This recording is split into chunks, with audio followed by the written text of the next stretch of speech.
guys, this tutorial is a demo on how to make the top to go along with these matching pants. I've added the sewing tools and chapters in the description. Let's get into it.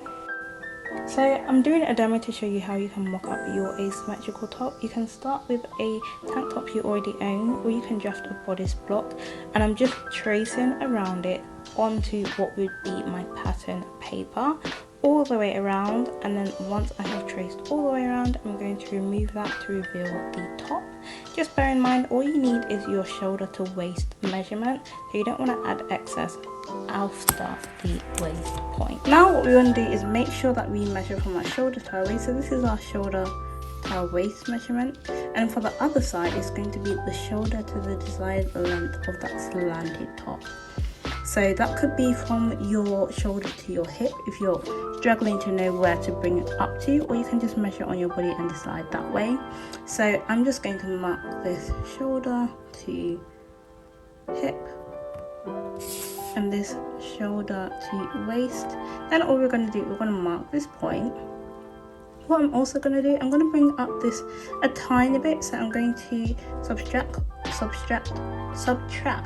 1 inch on this side, which will bring us to probably about here, and I'm just going to connect those dots, and that is going to be the new hemline for the bottom of our top.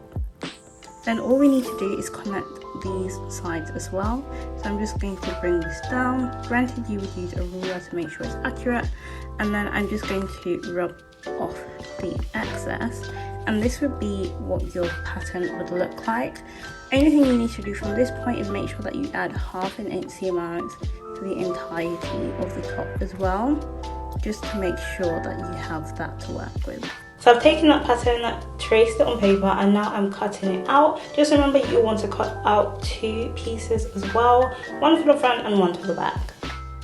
So we've cut out those 2 pieces which are identical, and I'm just going to grab one of the pieces, which is going to be our front piece, and I'm going to fold that in half, and then I'm just grabbing the t-shirt again that we used as a basis for this pattern, and I'm going to trace the front neckline onto the top, and then I'm going to cut that out, and that's just going to make sure that the front of our top has a lower neckline than the bottom, the back rather.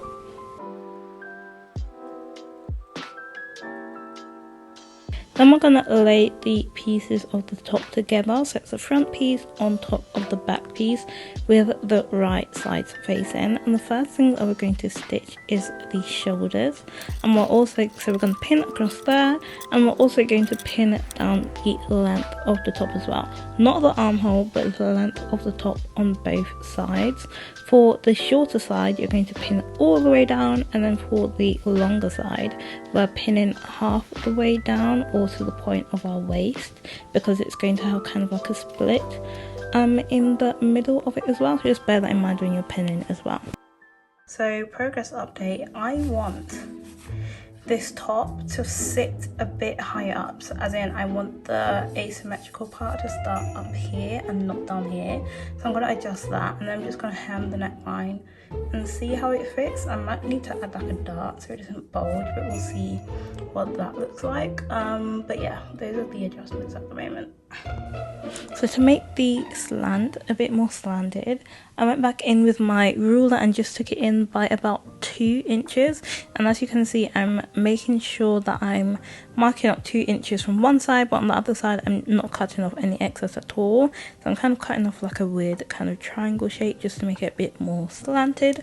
I'm also going to fold and pin the neckline and the armholes using ½ an inch seam allowance. So I've clipped around the neckline and the armholes, and I'm just going to stitch that with my twin needles, and then we can move on to stitching the bottom.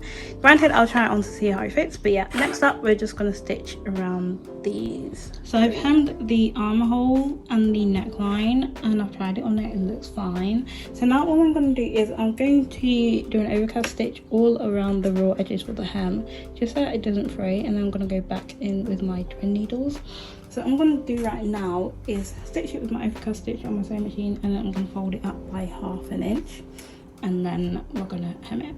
Now all that's left to do is hem the bottom of the top. So I'm just folding it up by 1/2 inch all the way around and using my pins or my clips to secure that in place. I ended up using a triple straight stitch to do the hem. Instead you can use an twin needle stitch, or you can use a zigzag stitch, or whatever other stitch you prefer. You could probably even get away with doing a straight stitch for this, but once you have stitched around the hem, you're literally all done, and this is what the end result looks like. Leave a like if you like how this came out, and make sure you watch the matching pants tutorial as well, and I'll see you over there. Bye guys!